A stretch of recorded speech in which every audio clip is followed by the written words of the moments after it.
The Copper Ridge Shooting Club's annual long-range precision rifle competition was the biggest event of the year in Prescott, Arizona. Shooters came from 3 states. Some were former military, some were competitive shooters chasing rankings. Most were serious enthusiasts with expensive rifles, high-tech scopes, and custom ammunition that cost more per round than most people spend on lunch. The prize wasn't huge, $500 and a trophy. But the bragging rights? Those lasted all year. And for the younger shooters, the ones in their 20s and 30s, with Instagram accounts documenting every shot, it was a chance to prove they were the best. Registration opened at 7 a.m. on a Saturday morning in late October. The air was crisp, the sky was clear, perfect conditions. By 7:30, 42 shooters had signed up. The rangemaster, a retired Marine named Tom Castellano, was reviewing the roster when an old pickup truck pulled into the parking lot. It was a 1985 Chevy, faded red paint, rust spots on the wheel wells, the kind of truck that has seen better decades but refused to die. The driver's door opened slowly, and an old man stepped out. He moved carefully, stiff, like every joint hurt. He was tall, maybe 6'2", but age had bent him slightly. White hair, deeply lined face. He wore jeans, work boots, and a plain gray sweatshirt. He walked to the registration table carrying a rifle case. Not a fancy tactical case, just an old canvas bag with a zipper. Tom looked up. "Morning, sir. Can I help you?" The old man set the case down gently. "I'd like to enter the competition." Tom blinked. Sir, this is a precision long-range rifle competition. Targets out to 300 yards. It's pretty demanding." The old man smiled faintly. "I know. That's why I'm here." Tom hesitated. He wasn't trying to be rude. But the guy had to be in his 80s. And this wasn't a casual plinking competition. This was serious, high stakes, physically demanding. You had to move between shooting positions, adjust for wind, calculate holdovers. It requires stamina and sharp eyes. "Sir, with all respect, have you competed before?" "Not in a while." Tom glanced at the rifle case. "What are you shooting?" "Remington 700 308. Tom relaxed slightly. At least it wasn't some ancient surplus rifle. The Remington 700 was a solid platform. But still, okay, entry fee is $50. You'll be assigned a lane. Competition starts at 9. The old man pulled out his wallet, counted out $50 in warm bills. Tom took it. "I'll need your name." "William Anderson, but everyone calls me Bill." Tom wrote it down. "All right, Mr. Anderson, you're shooter number 43, lane 8. Good luck." Bill nodded, picked up his case, and walked toward the benches. 2 young shooters, both in their mid-20s, watched him go. One of them, a guy named Kyle with a backward baseball cap and a $4,000 custom rifle, nudged his buddy. "Dude, did you see that old guy?" His friend, Jake, grinned. "Yeah, what's Grandpa doing here? This isn't bingo night." Kyle laughed. "I give him 1 round before he quits. Probably can't even see the targets." Jake shook his head.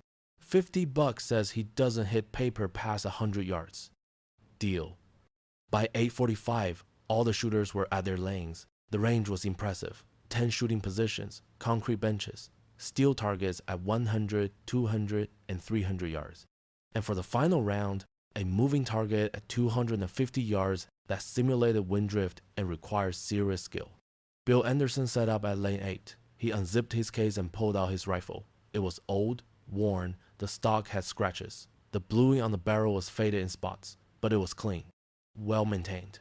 And when Bill worked the bolt, it moved like silk. The shooter next to him, a woman in her 30s named Sarah, glanced over. "That's a beautiful rifle. How long have you had it?" Bill smiled. "About 40 years. Bought it used in 1983. Sarah's eyes widened. 40 years? And you're still shooting it?" "Why wouldn't I? It works." She gestured at her own setup, a modern precision rifle with a carbon fiber barrel, a high-end Night Force scope, and a bipod that probably cost more than Bill's truck.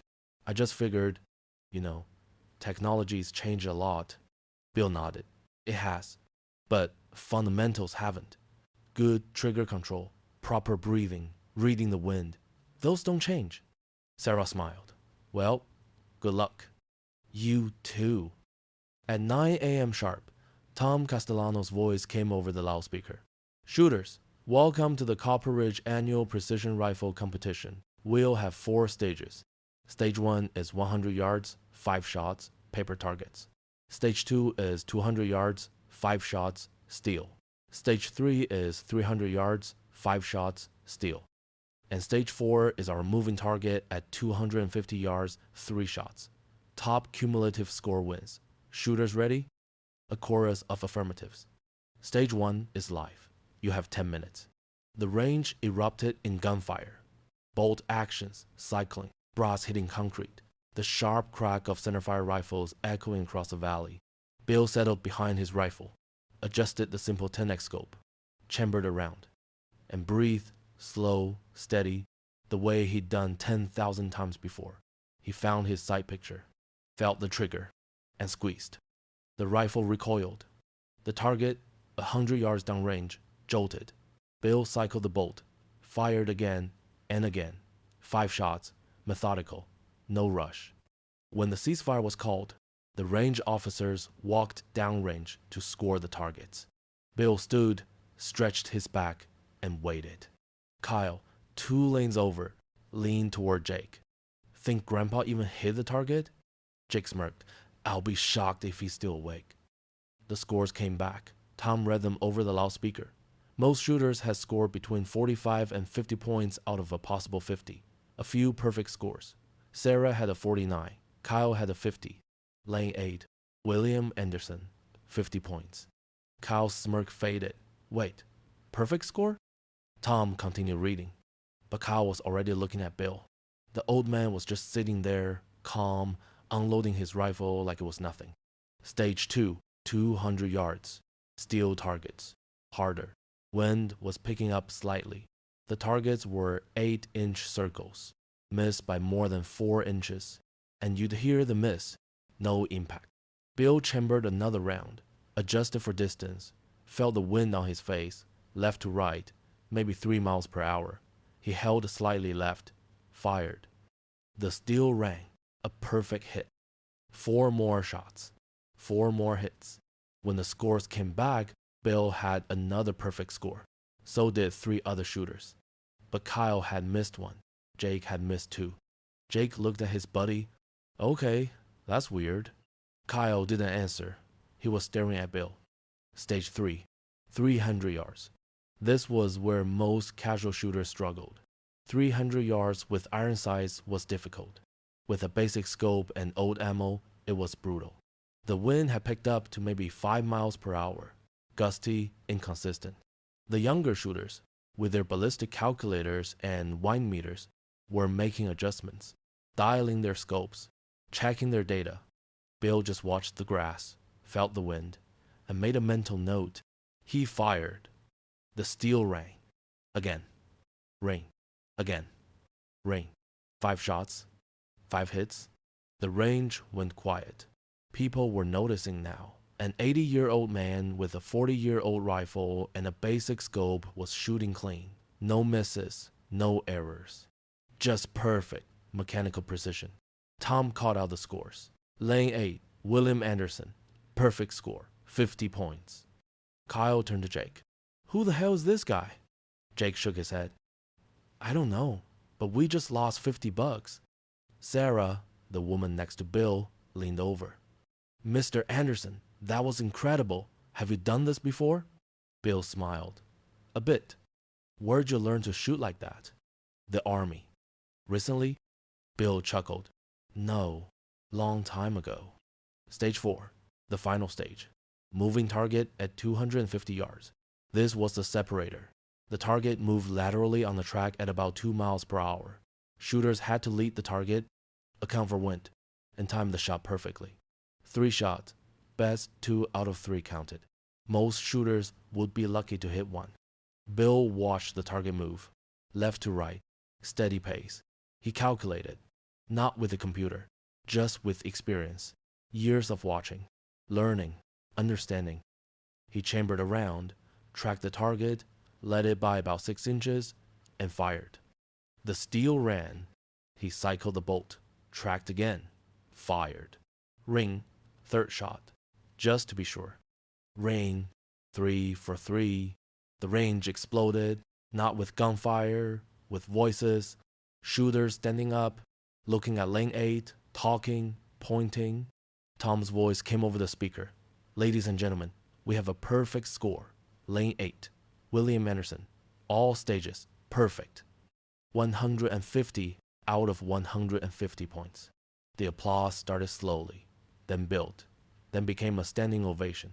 42 shooters, all of them on their feet, clapping for an 80-year-old man who just embarrassed everyone with better equipment. Kyle walked over, extended his hand. Sir, I owe you an apology. I didn't think you'd make it past the first stage. That was the best shooting I've ever seen. Bill shook his hand. No apology needed. You shot well. Not like you. Where'd you learn? Bill's expression changed, got quieter. Army, sniper school, Fort Benning, 1966. Kyle's eyes widened. You were a sniper? Sniper instructor. Taught for 35 years. Vietnam, then stateside. Then Iraq as a contractor. Retired in 2008. Sarah, who'd been listening, spoke up. 35 years? How many students? Bill thought, couple thousand, maybe more. The crowd had gathered now. Everyone wanted to meet him, shake his hand, ask questions. Tom Castellano pushed through. He was holding the trophy, but his face was pale. Mr. Anderson, Bill, I need to ask, are you Master Sergeant William Anderson? The Bill Anderson? Bill nodded. Was. Long time ago. Tom turned to the crowd. This man is a legend.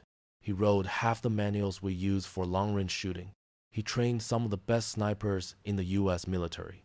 And I just made him pay $50 to enter a local competition. The crowd laughed, but it was respectful, awed. Bill waved it off.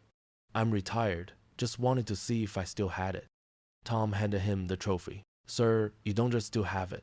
You just set a course record, and you did it with a rifle older than most of the people here. Bill took the trophy, looked at it, then looked at the crowd. Can I say something? Of course. Bill's voice was steady, clear. I've been shooting for 60 years, and the one thing I've learned is this. Equipment doesn't make the shooter. Practice does. Discipline does. Respect for the craft does.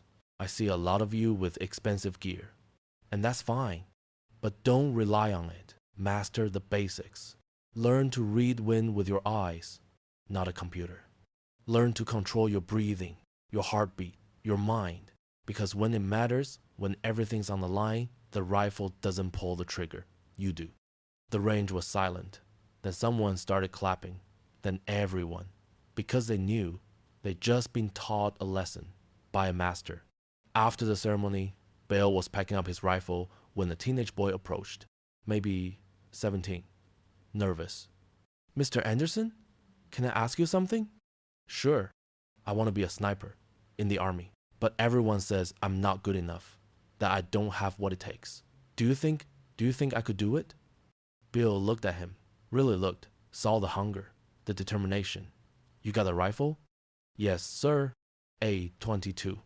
Good. Start there. Shoot every day, even if it's just 10 rounds. Learn to make every shot count. And when you're ready, enlist. Find a recruiter. Tell them you want to be infantry. Work your way up. And if you've got the discipline, the patience, and the respect for the craft, you'll make it. The kid's eyes lit up. Thank you, sir. Bill smiled. Don't thank me yet. Thank me when you graduate sniper school. The kid nodded, ran off. And Bill finished packing. As he walked to his truck, Tom caught up with him. Bill, I'd like to offer you something. Honorary membership to the club. Free for life. And if you're willing, maybe you could run a clinic? Teach some of these folks what you just showed us? Bill thought about it, then nodded. I like that. Thank you. Bill drove home, put his rifle away, and sat on his porch. He was 80 years old. His back hurt. His knees ached.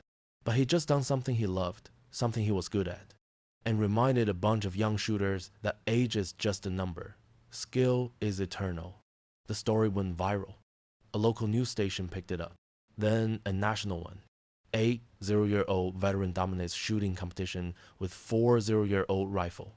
The video of his final moving target shot got 1 million views. And the best part? 3 months later, Tom called. Bill, you're not going to believe this. Our club membership tripled, and half of them are asking for your clinic. Bill laughed. Guess I better get my lesson plan ready. Because legends don't retire. They just find new students, new ways to pass on what they know, new generations to inspire. And sometimes all it takes is showing up. With an old rifle, a steady hand, and a lifetime of knowledge that no amount of money can buy. The clinic was scheduled for a Saturday morning, 6 weeks after the competition. Tom had expected maybe 20 people. 75 showed up. They filled every bench at the range, young shooters, old shooters, veterans, civilians, people who'd driven 4 hours just to learn from the man who'd become a legend overnight. Bill stood at the front, wearing the same gray sweatshirt he'd worn during the competition. His old Remington 700 rested on the table beside him. He looked at the crowd, cleared his throat, and began. Most of you are here because you saw me shoot. You think I have some secret, some trick. I don't. What I have is 60 years of doing the same thing over and over until it became muscle memory. That's not exciting. That's not sexy. But it's the truth. He picked up his rifle. This rifle cost me $300 in 1983. It's never been modified, never been upgraded. The scope is a fixed 10x loophole from 1985. No rangefinder, no ballistic calculator, just glass and crosshairs. And it's taken targets at 1,000 yards, not because it's special, but because I learned how to use it. A hand went up, a young man in his 20s. Sir, what about modern equipment? Doesn't it make you more accurate? Bill nodded. It can, but it can also make you lazy. If your scope does all the thinking for you, what happens when it breaks? When the battery dies? When you're in the position where you can't use it? You're helpless. Learn the fundamentals first. Master iron sights, master Kentucky windage, master reading terrain. Then, when you add technology, it enhances what you already know. It doesn't replace it. For the next 3 hours, Bill taught. He demonstrated proper shooting positions, explained how to read wind by watching grass, trees, and mirage, showed them how to calculate bullet drop without a calculator, and most importantly, he taught them patience. Rushing a shot kills accuracy. I've seen shooters with $10,000 rifles miss easy targets because they didn't take the extra 3 seconds to confirm their sight picture. Slow down, breathe, make the shot count. The teenage boy from the competition was there, sitting in the front row, taking notes. When Bill called for volunteers to demonstrate, the kid's hand shot up. What's your name, son? Marcus Chen. All right, Marcus, come on up. Marcus approached nervously. Bill handed him the Remington. I want you to hit that steel target at 200 yards. Take your time. Show me what you've learned. Marcus got into position. His form was decent. Not perfect, but decent. He looked through the scope, adjusted, and fired. Miss, low and left. The crowd murmured. Marcus's face flushed. Bill put a hand on his shoulder. Don't be embarrassed. That's how we learn. Now tell me, what did you do wrong? Marcus thought. I jerked the trigger? Partly. But before that, you're breathing. You fired on an inhale. Your chest was rising. That moved the rifle. Always fire at the natural pause after exhaling. Try again. Marcus chambered another round. This time, he focused on his breathing. Exhaled, paused, and squeezed. The steel ran. The crowd erupted in applause. Marcus's face lit up like Christmas morning. Bill smiled. That's it. That's the difference. One small adjustment. One moment of discipline. And he went from missing to perfect. After the clinic, Marcus stayed behind. Mr. Anderson, can I ask you something personal? Sure. How do you stay so sharp at 80? I mean, your eyes, your hands. You're better than guys half your age. Bill sat down on the bench, gestured for Marcus to join him. I'll tell you a secret. Age takes things from you. My knees don't work like they used to. My back hurts most mornings. My hands shake sometimes. But here's the thing, I don't fight it. I adapt. I use a shooting rest now. I take more time between shots. I accept that I can't do everything I did at 30. But what I can still do, I do better. Because I've had 60 years to refine it. Marcus listened intently. Bill continued. The real secret isn't physical, it's mental. I wake up every day and decide I'm not done. I'm not retired in my mind. I still have things to teach, things to learn, things to accomplish. The day you decide you're old is the day you become old. Don't let anyone, including yourself, tell you what you can't do. Marcus nodded. I'm enlisting next month. Infantry. I'm going to work my way to sniper school, just like you said. Bill's eyes glistened. Good. And when you get there, remember this. Being a sniper isn't about killing. It's about protecting your brothers. Every shot you take, every target you eliminate, you're saving lives. Your friends, your unit. Never forget that. I won't, sir. They shook hands, and Marcus left. 2 years later, Bill received a letter. It was from Fort Benning, sniper school. Inside was a photograph. A young man in full ghillie suit, holding a diploma. And on the back, written in neat handwriting, I made it. Thank you for believing in me. Marcus Chen, U.S. Army Sniper School, honor graduate. Bill pinned the photo to his wall, right next to his own graduation photo from 1967. 2 generations, 50 years apart, connected by the same craft, the same discipline, the same commitment. At 82, Bill was still teaching clinics, still showing up at the range, still proving that age was just a number.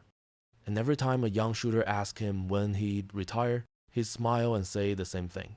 I'll retire when I miss. He never did. Because some skills don't fade. They deepen, they refine, they become part of who you are. And when you spend a lifetime mastering something, when you dedicate yourself to excellence, when you pass that knowledge to the next generation, you don't retire. You become immortal, not in body, but in legacy.